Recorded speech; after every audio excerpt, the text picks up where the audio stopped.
رب هب لي من الصالحين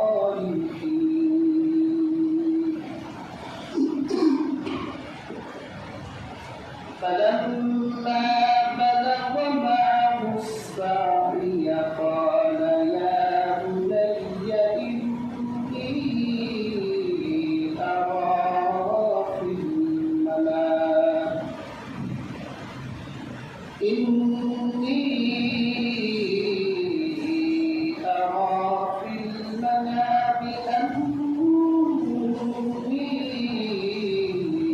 أذبحك فانظر ماذا ترى قال يا أبت افعل ما تؤمر ستجدني إن شاء الله من الصابرين إن الله وملائكته يصلون على النبي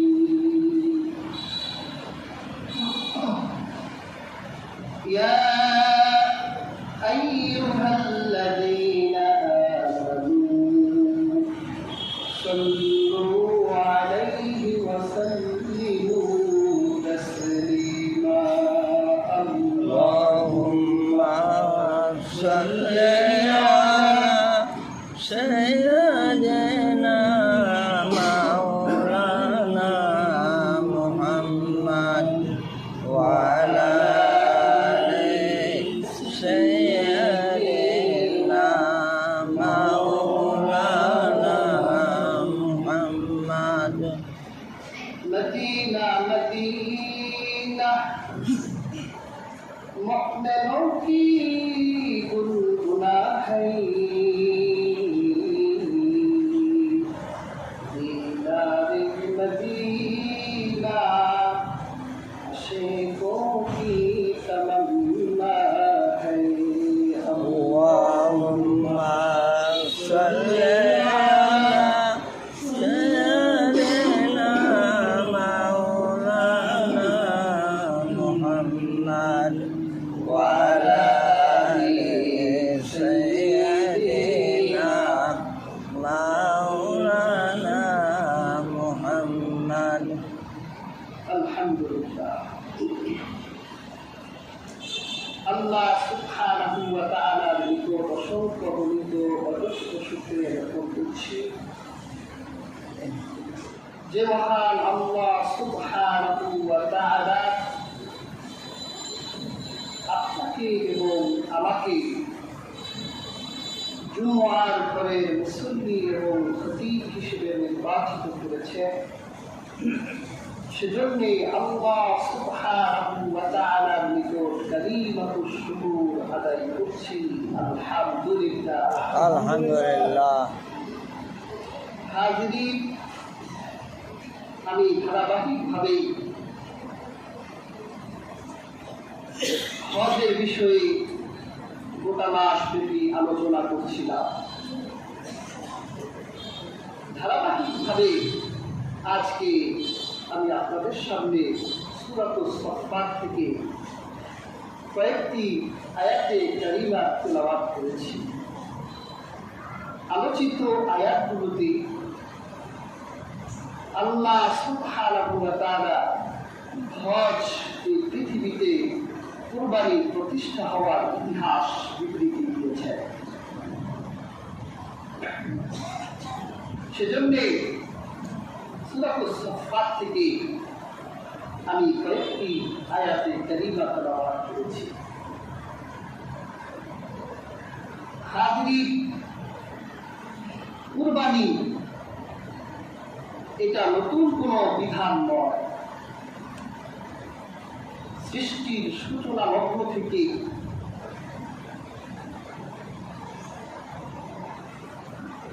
আমার আল্লাহ সন্তুষ্টি হাসিলের জন্য পশু কুরবানি করে আত্মত্যাগের এক মহিমা আল্লাহ পৃথিবীর সৃষ্টির শুরু থেকেই নির্ধারিত করে দিয়েছিলেন। আমরা কোরআন কারীম ঘাটলে দেখতে পাই হযরত আদমের দুই পুত্র কাবিল এবং হাবিল তাদের হৃদয়টা পরীক্ষা করার জন্য আমার আল্লাহ সন্তুষ্টি হাসিলের জন্য তারা কোরবানি করেছিলেন। ধারাবাহিকভাবে হযরত ইব্রাহিম আলাইহিস সালাম ওনার মাধ্যমে কিয়ামত পর্যন্ত আল্লাহ কোরবানিকে পৃথিবীর বুকে প্রতিষ্ঠিত করে দিয়েছেন, যেটা আল্লাহ সূরা সাফফাতে বলেছেন, ওয়া তারাকনা আলাইহি ফিল আখিরিন, আমি এটা পরবর্তীদের জন্য স্মৃতি হিসেবে রেখে দিলাম। সুবহানাল্লাহ। ইব্রাহিম ছিলেন আল্লাহ জলিল কদর একজন খলিল। তিনি তার জীবনে আমার রাসূল ছাড়া এত বেশি পরীক্ষা দিয়েছেন। আমার রাসূল ছাড়া পৃথিবীর সবচেয়ে বেশি পরীক্ষা হযরত ইব্রাহিম আমার আল্লাহর কাছে দিয়েছেন।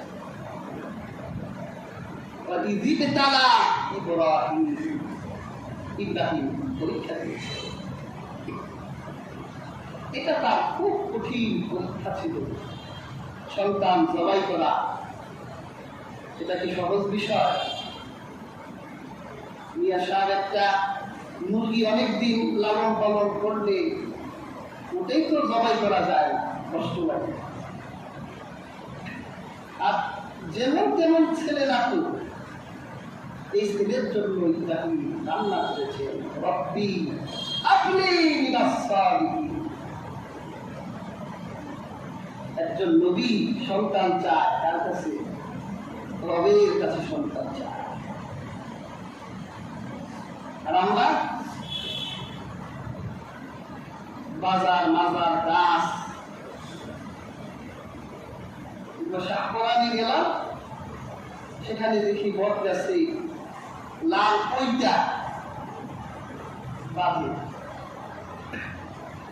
আর একজন বিক্রি করে ভয় দেখায় মানুষকে, গরম মাজার বলে ভয় দেখায়। ওইটা কিনে মনের আশা পূরণের জন্য গাছে বাঁধে। আমরা 3 জন ছাত্র গেছি, আমাদের বলতেছে হুজুর গরম মাজার। আমি আবার বললাম আমরাও গরম লোক, ক্লাসে প্লাস মাইনাসে প্লাস, সমস্যা।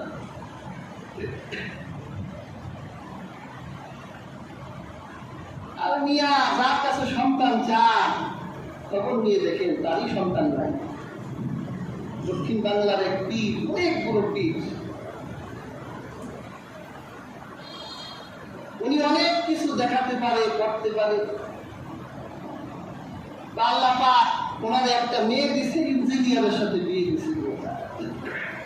পরবর্তী যদি ধরে রাখার জন্য একটা পীরজাদা লাগে না? এত বড় পীর মানুষের এত মন বাসনা পূর্ণ করে, তো নিজের পীরজাদা তো নিজেই আনতে পারল না। এই সমস্যা থেকে কবে বের হবো আমরা? অথচ কোরআনে 1000 বছর আগে আল্লাহ একজন নবী দৃষ্টান্ত দিয়ে রেখেছে, যে একজন নবী সে শুধু কাঁদতে আছে আর বলতে আছে, রব্বি হাবলি মিনাস সালিহিন, দেই না, চোখের পানি ঝরছে, দিচ্ছি না। এক পর্যায়ে আবাশশারনাহু বিগুলামিন হালিম, ধৈর্যশীল ব্যক্তি সন্তানের সংবাদ দিলাম। সুবহানাল্লাহ।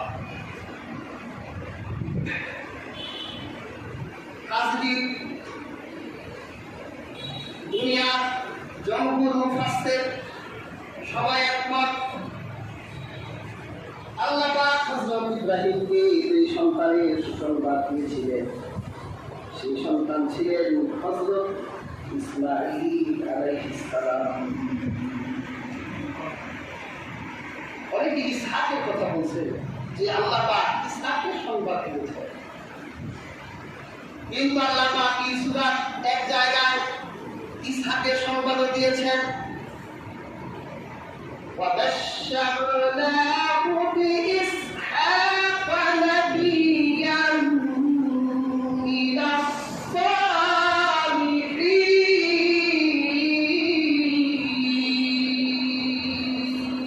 আল্লাহু আকবার। আল্লাহ পাক বলেন, আর আমি নেককার ইসহাকের সুসংবাদ দিলাম হযরত ইব্রাহিমকে। তাহলে বোঝা যায় ইসমাইলের একটা সুসংবাদ পেয়েছিলেন ইব্রাহিম, আর হযরত ইসহাকের একটা সুসংবাদ পেয়েছেন। আল্লাহ ইসমাইলের বংশে একজন নবী, আর ইসহাকের বংশে ইয়াকুব, ইয়াকুবের ছেলে ইউসুফ, এই বংশে আল্লাহ পাক বনী ইসরাইলের হাজার হাজার নবী প্রেরণ করেছে। ইসমাইলের বংশে নবী কয়জন? একজন, আর সেই নবী রাহমাতুল লিল আলামিন মুহাম্মদ সাল্লাল্লাহু আলাইহি ওয়াসাল্লাম। সুবহানাল্লাহ।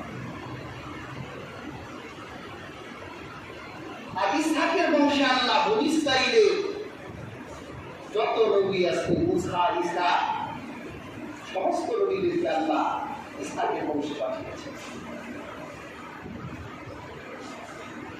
প্রিয় হাজরিন, গত জুমায় আলোচনা করেছিলাম হযরত ইসমাইল এবং তার মা হাজেরাকে মরুভূমির নির্জন এক প্রান্তরে রেখে গিয়েছিলেন। আমার আল্লাহ রাব্বুল আলামিন সেই নির্জন মরুভূমির প্রান্তরে লোকে রোজারণ্য করে দিয়েছেন। জনবসতিতে আল্লাহ পাক মক্কার ভূমিতে আবাদ করে দিয়েছে। সন্তানের ভালোবাসায় আল্লাহ নবী হযরত ইব্রাহিম সুদূর সিরিয়া থেকে সন্তানকে দেখতে আসতেন। আবার সন্তানকে দেখি দুপুরের দিকে আবার সিরিয়া থেকে রওনা হতে। এইভাবে সন্তান যখন বড় হয়ে গেল, فلما بلغ معه السعي قال يا بني إني أرى في المنام أني أذبحك فانظر ماذا ترى قال يا أبت افعل ما تؤمر ستجدني إن شاء الله من الصابرين।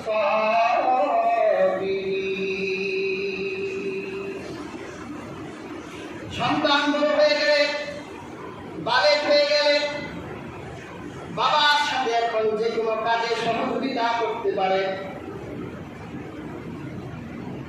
হাদিসের কিতাবে এসেছে, তারিখের কিতাবে এসেছে, মুহাম্মদ ইবনে ইসহাক তার তারিখের কিতাবে লিখেছেন, হযরত ইব্রাহিম একদিন ঘুমিয়েছেন, স্বপ্নে দেখলেন আল্লাহর কাছ থেকে চাওয়া হযরত ইসমাইল সন্তানটিকে স্বপ্নের ভিতর তিনি জবাই করে দিচ্ছেন।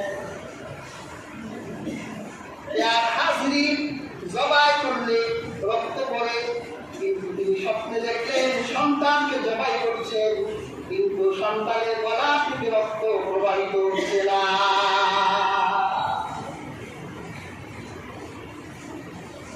তিনি চিন্তা করলেন, এরকম আজীব এক স্বপ্ন দেখলাম, এই স্বপ্নটা কি আল্লাহর পক্ষ থেকে না শয়তানের পক্ষ থেকে? কি বলেন, শয়তান স্বপ্ন দেখাতে পারে না? পারে। হাদিসে পাক এসেছে আল্লাহর পক্ষ থেকে স্বপ্ন হয়, শয়তানের পক্ষ থেকে স্বপ্ন হয়, মানুষের যন্ত্রণা কল্পনা থেকে স্বপ্ন হয়। স্বপ্ন তিন প্রকার।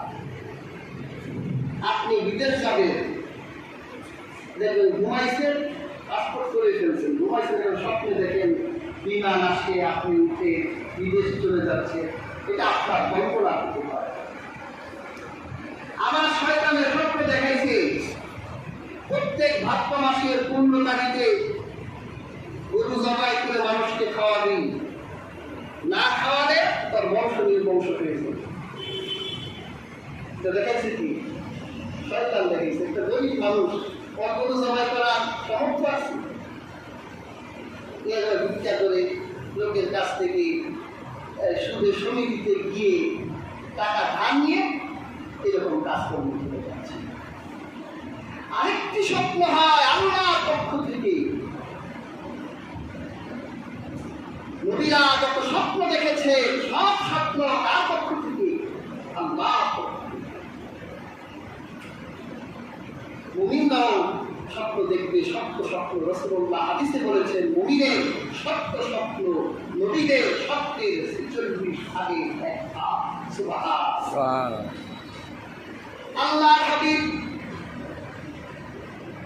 হাদিস নববীতে বলেছেন শেষ জামানায় নেককার বান্দারা এই স্বপ্ন দেখবে, সব সত্য স্বপ্ন হবে।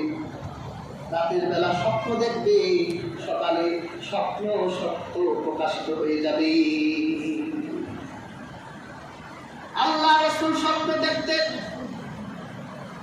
আল্লাহ রাসূলের প্রতি যে ওহী নাযিল হয়েছে 7 পদ্ধতিতে, এর একটা অন্যতম পদ্ধতি রাসূলুল্লাহ স্বপ্নে ওহী পেতেন। আল্লাহ রাসূলের জীবনের প্রথম ওহীটাই ছিল স্বপ্নে। সুবহানাল্লাহ। ইয়া হাযরিন, ইউসুফ স্বপ্ন দেখেছেন ইন্নী রাআইতু আহাদা আশারা কাওকাবান ওয়াশ-শামসা ওয়াল কামারা রাআইতুহুম লি সাজিদিন। ইব্রাহিম স্বপ্ন দেখলেন 8 তারিখে স্বপ্ন দেখেছিলেন। সন্দেহ করলেন স্বপ্ন কার পক্ষ থেকে হলো। এই জন্য এই দিনকে ওই রাতকে বলা হয় লাইলাতুত তাওবিয়াহ, চিন্তার রাত। এরপর যখন সে আবার একই স্বপ্ন দেখলেন তার সন্তানকে জবাই করে দিচ্ছেন, এবার সে নিশ্চিত হয়ে গেল ইয়াউমুল আরাফা। সে এবার নিশ্চিত হয়ে গেলেন যে এই স্বপ্ন তো আল্লাহর পক্ষ থেকে দেখানো হচ্ছে, আমাকে পরীক্ষা করা হচ্ছে। শুধু সিরিয়া থেকে রওনা হলেন, বর্তমান মক্কা মুকাররমায় এসে গেলেন। সন্তানকে বললেন, বাবা ছুরি হাতে নাও, রশি নাও, পাহাড়ে গিয়ে আমরা লাকড়ি জ্বালানো, লাকড়ি সংগ্রহ করব। হযরত ইসমাঈল ছুরি হাতে নিলেন, রশি হাতে নিলেন। আর এই কল্পনা এসছে, সন্তানকে বলেছিলেন, বাবা চলো আমরা পাহাড়ে কুরবানি করব। সন্তান ছুরি আর রশি হাতে নিয়ে বাবার সাথে রওনা হয়ে গেলেন। যখন পাহাড়ের পথে বাবা ছেলে চলছে, ইব্রাহিমের ভিতরে কষ্টটা যাচ্ছে, কেমন করে আমার সন্তানের কাছে আল্লাহর হুকুমটা উপস্থাপন করব, কেমন করে করব।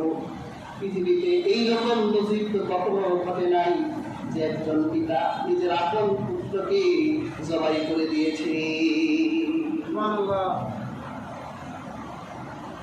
কিন্তু আল্লাহর হুকুম, আল্লাহ দেখতে চায় ইব্রাহিম আল্লাহর হুকুমকে প্রাধান্য দেয় না নিজের সন্তানকে প্রাধান্য দেয়।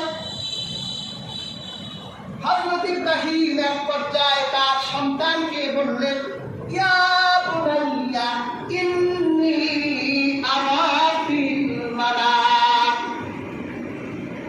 হে আমার পুত্র, আমি স্বপ্নে দেখেছি আন্নী আতদারুকা, তোমাকে আমি জবাই করে দিচ্ছি। তানজুর মাতা তারা, তোমার কমেন্ট কি, তুমি কি মতামত, তোমার দিন কি, এটা আমাকে বলো।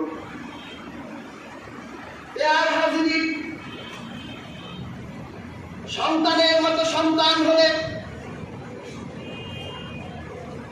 বাবা কোনো মতামতের, বাবা কোনো সিদ্ধান্তের বিরোধিতা করে না। আর যদি কুলাঙ্গার সন্তান হয় তাহলে বাবা ডান দিকে যেতে বললে সন্তান বাম দিকে হাঁটে।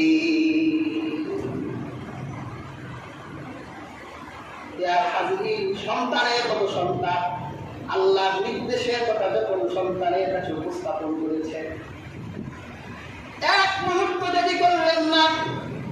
ইয়া আবাতি ফাআল মা তু'মার সাতাজিদুনি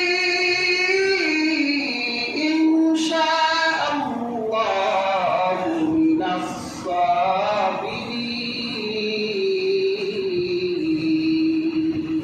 আল্লাহ বাবাকে ডেকে বলছে, হে আমার বাবা, আপনাকে যা আদেশ করা হয়েছে পালন করুন। অবশ্যই আপনি আমাকে ধৈর্যশীলদের অন্তর্ভুক্ত পাবেন। আবু হুরায়রা রাদিয়াল্লাহু তাআলা আনহু রিওয়ায়াত, কাবুল আহবাব এই হাদিসের রাবী মুহাম্মদ ইবনে ইসহাক তার তারিখের কিতাবে লিখেছেন, যখন শয়তান ইব্রাহিমের এই কনভার্সন শুনতে পেলেন, সন্তানের সাথে ইব্রাহিম কথা বলছে, তখন শয়তান চিন্তা করলো, এই মুহূর্তে যদি আমি ইব্রাহিমকে লুকায় ফেলতে না পারি, তার পরিবার পরিজনকে লুকায় ফেলতে না পারি, তাহলে কখনো কোনোদিন ইব্রাহিমের সন্তানদের লুকায় ফেলতে পারবো না। একটা দৌড় দিলেন, হাজেরা বিবির কাছে গিয়ে বললেন, হাজেরা, তোমার স্বামী তোমার সন্তানকে উদ্দেশ্যে কেন নিয়ে গেছে জানো? বলল, যারা তার সংগ্রহের জন্য পাহাড়ে গেছেন। না না, তোমার সন্তানকে ইব্রাহিম জবাই করে দিবে। হাজেরা বলল, তা কোনোদিন হতে পারে না, কারণ এই ইব্রাহিম এই সন্তানের জন্য আল্লাহর কাছে কেঁদেছেন। অনেক কষ্টে, অনেক পরিশ্রম, অনেক সাধনার মাধ্যমে সন্তানকে তিনি পেয়েছেন। আর এই সন্তানকে ভালোবাসা তার ভিতরে এত প্রবল ছিল, শুধু সিরিয়া থেকে প্রত্যেক দিন একটা নজর কলিজার টুকরাকে দেখার জন্য মক্কায় চলে আসছে। এই সন্তানকে সে জবাই করতে পারে না। শয়তান বলল, এই সন্তানকে অবশ্যই সে জবাই করতে পারে না। কিন্তু ইব্রাহিম সন্তানের চেয়ে আল্লাহকে বেশি ভালোবাসে। আল্লাহ নির্দেশ দিয়েছেন, তোমার সন্তানকে আল্লাহর নির্দেশে জবাই করে দিবে। হাজেরা বলল, যদি আল্লাহ আমার সন্তানকে জবাই করার জন্য আল্লাহ নির্দেশ দিয়ে থাকে, তাহলে শুনে দাও, আল্লাহ যদি আমাকে 1000 সন্তান দান করে, আর আমার আল্লাহ নির্দেশ থাকলে 1000 সন্তানকে আমার আল্লাহর নির্দেশের সামনে অর্পণ করে দেব। সুবহানাল্লাহ। শয়তান পরাস্ত হয়ে গেছে। বাবা সামনে, ইসমাইল পেছনে। শয়তান ইসমাইলের কাছে গিয়ে বলল, এই ছোট বাচ্চা, তোমার বাবার সাথে কোথায় যাও? লাকড়ি সংগ্রহ করতে যাই। না না, তোমার বাবা তোমাকে লাকড়ি সংগ্রহের জন্য নিচ্ছে না। কেন নিচ্ছে? তোমার বাবা তোমাকে পাহাড়ের নির্জন গুহায় নিয়ে জবাই করে দিবে। কেন জবাই করে দিবে? আল্লাহ নির্দেশ দিয়েছে। এই শুনে রাখো, যদি আমার আল্লাহর নির্দেশ থাকে, তাহলে আমাকে 1000 জীবন আল্লাহ দান করবে। আমি আল্লাহর নির্দেশের সামনে আমার 1000 জীবনকে অর্পণ করে দেব। সুবহানাল্লাহ। এবার ইব্রাহিমের কাছে, ইব্রাহিম কোথায় যাচ্ছেন? সন্তান নিয়ে আমার এক প্রয়োজনে যাচ্ছি। আপনি যে স্বপ্ন দেখেছেন, এই স্বপ্ন শয়তানের পক্ষ থেকে, আল্লাহর পক্ষ থেকে না। ইব্রাহিম বুঝতে পারলেন এটাই শয়তান। এর আল্লাহ শত্রু দূর হয়ে যা, আমার আল্লাহর নির্দেশকে শয়তানের নির্দেশ করিস না। আব্বাসের রাওয়ায়াতে এসেছে, ইব্রাহিমকে 3 বার ধোঁকা দেওয়ার জন্য শয়তান একবার জামরায়ে উকবাতে এসেছে। ইব্রাহিম 7টা পাথর নিক্ষেপ করলেন। তারপর জামরায়ে উসবায় গেলেন, সেখানে 7টা পাথর নিক্ষেপ করলেন। তারপর জামরায়ে কুবরায় গেলেন, সেখানে 7টা পাথর নিক্ষেপ করলেন। আল্লাহ পাক হযরত ইব্রাহিমের এই পাথর নিক্ষেপের স্মৃতিটাও কিয়ামত পর্যন্ত হাজিদের জন্য স্মরণ হিসেবে রেখে দিলেন। সুবহানাল্লাহ। হাজরিন, সন্তান নিয়ে এবার তিনি দাঁড়িয়ে গেছেন। সন্তানের ইতিবাচক কমেন্ট, فلما أسلما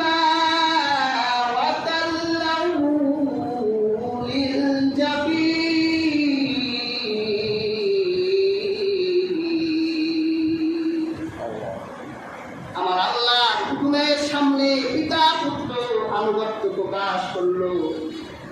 ইসমাইলকে শোয়াই দিলেন, কাল্লাহু লিলজাবির, সন্তানকে জবাইয়ের জন্য শোয়াই দিলেন।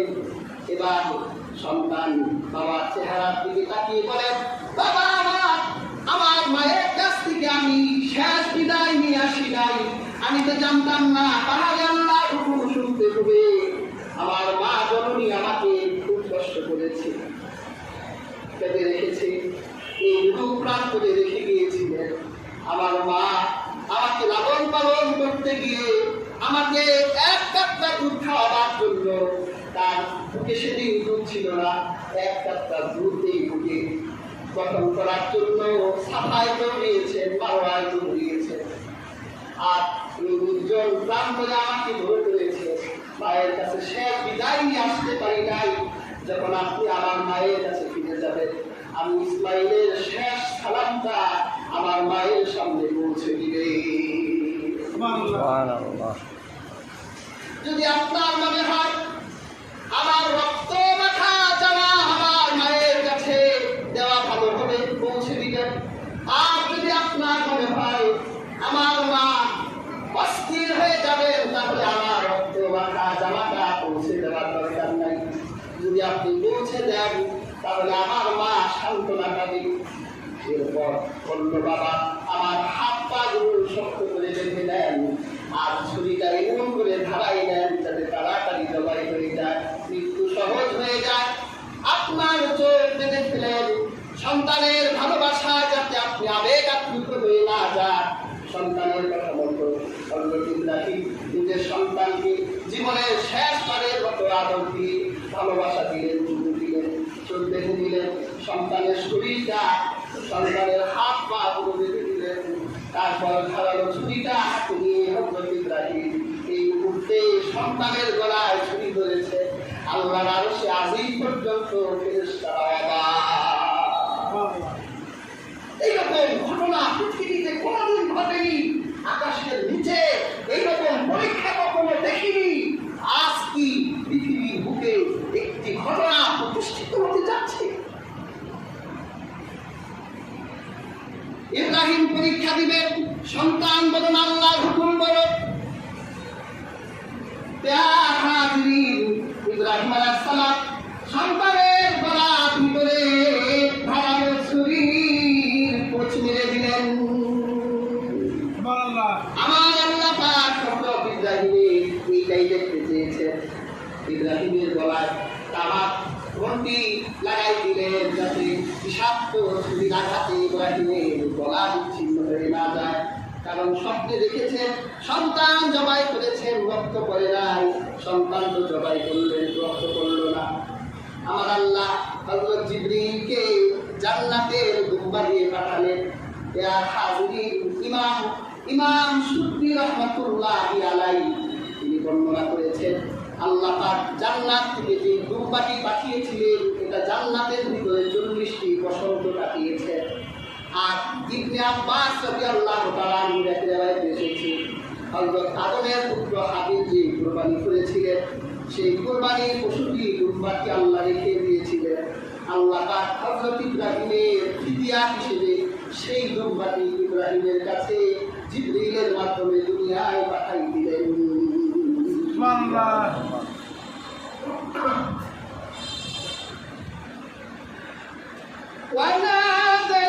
وناديناه أن يا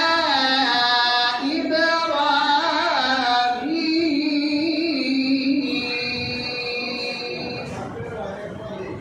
قد صدقت الرؤيا إنا كذلك نجزي المحسنين।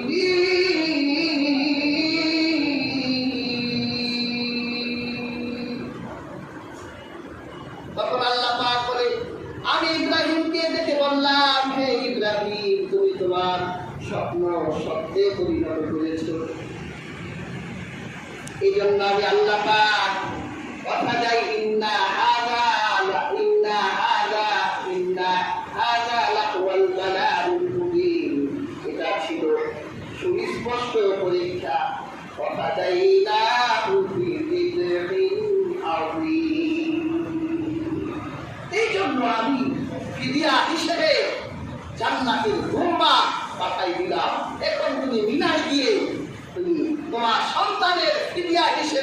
আমি আল্লাহর পক্ষ থেকে কোরবানি করে দাও। সুবহানাল্লাহ।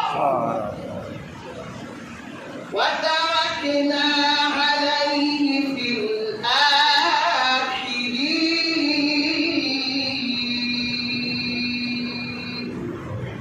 আর আমি তোমার এই কাজটিকে তোমার পরবর্তীদের জন্য স্মৃতি হিসেবে রেখে দিলাম। এরপর এই পৃথিবীতে তোমার যত বংশ প্রজন্ম আসবে তারা যখন এখানে লাব্বাইক আল্লাহুম্মা লাব্বাইক বলতে আসবে, লা শারীকা লাকা, তারা যখন লাব্বাইক দিতে আসবে, আমি আল্লাহ পাক তাদের জন্য এই কুরবানি করাকে ওয়াজিব করে দিলাম। আর দুনিয়ার মধ্যে যারা সমর্থবান তাদের জন্য এই কুরবানিকে আমি ওয়াজিব করে দিলাম। তোমার এই কাজ কিয়ামত পর্যন্ত আমি আল্লাহ অব্যাহত রেখে দিলাম। আজকে আজও কিন্তু সেই কুরবানির প্রথা, নিয়ম, রেওয়াজ গোটা পৃথিবীতে বিদ্যমান, ঠিক না? আমরা আল্লাহ কোনো হুকুম মানি আর না মানি, কোরবানিটা সবাই মানতে চাই, ঠিক না? যে কোরবানি একটা দিতেই হবে। আমরা নামাজ পড়তে পারি না, রোজা রাখতে পারি না, হজ করি না, যাকাত দিতে পারি না, তো যেই কিছু যা পারি আর না পারি কোরবানি একটা দিব। হাজরিন, মনে রাখবে আল্লাহ যার জন্য কোরবানিকে ওয়াজিব করেছে শুধুমাত্র তিনি কোরবানি দিতেন। যদি কোনো ব্যক্তির উপর কোরবানি ওয়াজিব না, যদি ওই লোক কোরবানি দেয় তারও কোরবানি হবে। মাসাইলের কিতাবে তার কোরবানি যে হবে না তা না, তার কোরবানিও হবে। কিন্তু মাসালার কিতাবে আসছে যদি কোনো কোরবানি দাতা যার উপর কোরবানি ওয়াজিব ছিল তার কোরবানির পশু যদি আল্লাহ না করে হারিয়ে যায়, কোরবানি রাখতে চলে কোরবানির পশু চুরি করে নিয়ে গেছে, তো অনেক ফুকাহায়ে কেরামদের মধ্যে, বিশেষ করে আমাদের আহনাফদের মধ্যে, তার উপর থেকে কোরবানির ওয়াজিব রহিত হয়ে যাবে। যদি আর তার কোরবানি দেওয়ার সামর্থ্য না থাকে তাহলে এটা রহিত হবে, তার আর কোরবানি দিতে হবে না। কিন্তু যে ব্যক্তির উপর কোরবানি দেওয়া ওয়াজিব ছিল না, সে জোর করে টেনে এনে নিজের উপর ওয়াজিব করলো, আল্লাহ না করুক তার কোরবানির পশু যদি চুরি হয়ে যায় তার উপর থেকে সেই ওয়াজিব গঠিত হবে না, তাকে কোরবানি দিতেই হবে যে কোনো মূল্যে।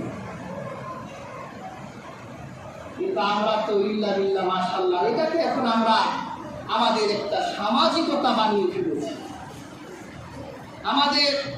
আমরা মনে করি যে এটা একটা ফ্যাশন, কোরবানি না দিলে হয়। কিন্তু কোরবানির মেন কনসেপ্ট এটা ছিল না। আপনি একটি পশুর মাধ্যমে আল্লাহর কাছে কি উপস্থাপন করতে যাচ্ছে? আল্লাহ কোরআনে বলেছেন লাইয়ানাল্লাহা রুহুহা ওয়ালা ইলাহুহা ওয়ালাকিয়ানাহুত তাকওয়া। তোমাদের কুরবানির গরু, মহিষের, ছাগল, ভেড়া, দুম্বা রক্ত আমি আল্লাহ খাই না, এটা রক্ত আমার কাছে আসে না, গোশত আমার কাছে আসে না, এটা তোমরাই খাও, তোমরাই ভোগ করো, তোমাদের ভিতরটা দেখতে চাও। তুমি এত কষ্ট করে পয়সা কামালে, তারপর তুমি একটা পশু কেনার জন্য পশু হাটে গেলে, কষ্ট লাগছে না? ভাড়া খরচ হয়েছে, কষ্ট হয়েছে, তারপর পশু দেখতে দেখতে একটা মিলে তো আরেকটা মিলে না। এই গরমের ভিতরে আপনি কষ্ট করে আপনার মনের মতো একটা পশু নির্বাচিত করে আপনার রক্ত পানি করা পয়সা দিয়ে আপনি কোরবানির পশুটা কিনেছেন। তারপর আপনি এটাকে আবার গোসল করাইয়া আপনি যখন এটা কোরবানির জন্য উপস্থাপন করবেন, আপনার আত্মাটা কি হবে? আপনি তখনই আল্লাহ সামনে দাঁড়িয়ে নিয়োগ করবেন যে হে আল্লাহ, আমার বছরের পর বছরের অক্লান্ত পরিশ্রমের রক্ত পানি করা পয়সা দিয়ে আমি এই পশুটিকে কিনেছি। এটা পিছনে শ্রম দিলাম, কষ্ট দিলাম, রোদ্রে ঘুরলাম না খেয়ে আপনার সামনে তাকে নিয়ে হাজির হলাম। হে আল্লাহ, আমার এই পরিশ্রমকে আপনি কবুল করেন। এটাই তো কোরবানি, এটাই তো ত্যাগ। আমরা করি কি? পয়সা এখন হারাম কামাই, এমন কোন সেক্টর নাই যেখানে হারাম নাই, রোজার মাসে ঈদে হারাম হারাম দামিয়ে 5টা 7টা কোরবানি দিয়ে কোরবানির মাঠে গেলে এটা কত কেজি হবে একটা মাছ দাও। তোমার এই জন্য কোরবানিটা দিতে বলছে, তুমি কোরবানি দিচ্ছ না, ঠাট্টা করছো। কাজে হাজিরি এটা স্মরণ হিসেবে রেখে দিয়েছেন ইব্রাহিম আল্লাহর সামনে তার হুকুমকে উপস্থাপন করছিলেন। তুমিও তোমার হালাল পয়সা কোরবানির পশুটির সামনে দাঁড়িয়ে তোমার আত্মাটিকে আল্লাহর সামনে উপস্থাপন করবে। সূরাতুল বাকারার শানে নজুলে এটা আরেকদিন আলোচনা করব, যে সেখানে আল্লাহ পাক মৃত ব্যক্তির সন্ধান জানার জন্য, হত্যাকারীর নাম জানার জন্য একটা গরু সিলেক্ট করেছিলেন, যে তোমরা একটা গরু কিনো। মুসা নবীর সাথে বেয়াদবি করলো, বারবার মুসাকে প্রশ্ন করছে, কেমন হবে, এটা কি কাজে ব্যবহার হবে, বিভিন্ন প্রশ্ন যখন জর্জরিত করলো, আল্লাহ পাক গরুর এমন কিছু বিশেষণ দিয়ে যে এই বিশেষণ না পাওয়া পর্যন্ত গরু আল্লাহর কাছে কবুল হবে না। 40 বছর পর্যন্ত তারা ঘুরেছিল, একটা গরু একটা মিলে তো আরেকটা মিলে না। 40 বছর পর ওদের যত স্বর্ণ গহনা ছিল সব কিছুর বিনিময়ে সেই গরু যখন ক্রয় করছে, আল্লাহ সামনে দাঁড়াইয়া এখন সব কিছু বলে, আল্লাহ এই গরুটার জন্য 40 বছর ঘুরছি, কে না কে সব সম্পদ বিক্রি করে আল্লাহ আপনার সামনে গরুটা পাইছি, হাজির করছি। আপনি যদি এখন জবাই করার পরে কবুল না করে, হত্যাকারীর নাম যদি আমরা না জানতে পারি, আল্লাহ 40 বছরের সাধনা ব্যর্থ হবে। আল্লাহ আপনি আমাদের মনটা কবুল করে। আল্লাহ মন কবুল করলো, গরু জবাই করার পর হত্যাকারীর নাম বলে দেওয়া হয়েছিল। সুবহানাল্লাহ। কাজী হাজিরিন, যারা কুরবানি দিবেন অবশ্যই মনে রাখতে হবে যে এই কুরবানি আমরা আমাদের হৃদয়টা আল্লাহর কাছে উপস্থাপন করব। আজকে এই যে 29তম রাত চলে যাচ্ছে, জিলহজ এসে যাচ্ছে। হাজিরিন, আমাদের জিলহজের আমল আছে। যারা কুরবানি দিবে অথবা যারা কুরবানি দিতে মন চায় কিন্তু সমর্থ নাই, রাসূল কারীম সাল্লাল্লাহু আলাইহি ওয়াসাল্লাম বলেছেন তারা যাতে তাদের চুল না কাটে, হাতের পায়ের নখ না কাটে, 9 দিন পর্যন্ত যদি তারা এগুলো না কাটে, আল্লাহ তারা তাদের পক্ষ থেকে কোরবানি কৃত করবে। এই আমলটা করবেন। হাজি সাহেবরা আল্লাহর মেহমান করে এখন মসজিদুল হারামে যাবেন, তারা হজ করবেন। আল্লাহর খানায় কাবা আমাদের যেতে মনে চায় না? হাজিরিন, আল্লাহ পাক আমাদের প্রত্যেককে যাতে তার খানায় কাবায় নেয়, মসজিদুল হারামে নেয়। আর আমরা মসজিদুল হারামে যেতে পারি না, কিন্তু আল্লাহ মসজিদের হারামের শাখা প্রশাখা গোটা দুনিয়ায় ছড়াই আছে। যেগুলো হচ্ছে আমাদের, আমরা যত মসজিদ দেখতে পাই এগুলো মসজিদুল হারামের শাখা প্রশাখা। আমরা মসজিদগুলোতে আসবো, মসজিদগুলোকে মহাব্বত করবো, মসজিদকে ভালোবাসবো, আমরা মসজিদগুলোকে নির্মাণ করবো। রাসূল কারীম সাল্লাল্লাহু আলাইহি ওয়াসাল্লাম হাদিসে বলেছেন যে ব্যক্তি একটি মসজিদ নির্মাণ করলো, আল্লাহ তার জন্য জান্নাতে একটি ঘর নির্মাণ করে দিবেন। সুবহানাল্লাহ। রাসূলুল্লাহর এই কথাটি মিথ্যা না। রাসূলুল্লাহ এই হাদিসটা তো মুতাওয়াতির পর্যায়ের হাদিস, মাশহুর হাদিস। আপনি একটা মসজিদ বানাবেন, আপনি বিশ্বাস করবেন যে আল্লাহ আপনার জন্য জান্নাতে একটা মসজিদ বানাই দিয়েছে। সুবহানাল্লাহ। একটা মসজিদ বানানোর যোগ্যতা আমাদের আছে? একটা মসজিদ বানাইতে কত খরচ হয়? কিন্তু আমরা যদি মসজিদকে আবাদ করি, ইন্নামা ইয়ামুরু মাসাজিদাল্লাহ, আল্লাহ আমাদের মসজিদ আবাদ করতে বলেছেন। মসজিদের আবাদকারীকে আল্লাহ জান্নাতে তাদের জন্য কন্টিনিউ করবে। আপনি একটা মসজিদ বানাইতে পারেন না, একটা মসজিদের টাইলস দিতে পারেন, একটা ইট দিতে পারেন, একটা বালু দিতে পারেন, তাও যদি না পারেন, যারা মসজিদ বানাতে চায় তাদেরকে সহযোগিতা সমর্থন দিতে পারেন যে আপনি বানান, আমরা কিন্তু আমরা বাধা দিব না। আমরা চাই আল্লাহর ঘরগুলো হয়ে যায়। এই দেখেন না আমাদের এই মসজিদ, আলহামদুলিল্লাহ কেন্দ্রীয় মসজিদ ভরে যায়। এখানে অতি দ্রুতই একটা প্রয়োজন একটা ভালো মসজিদ হওয়া।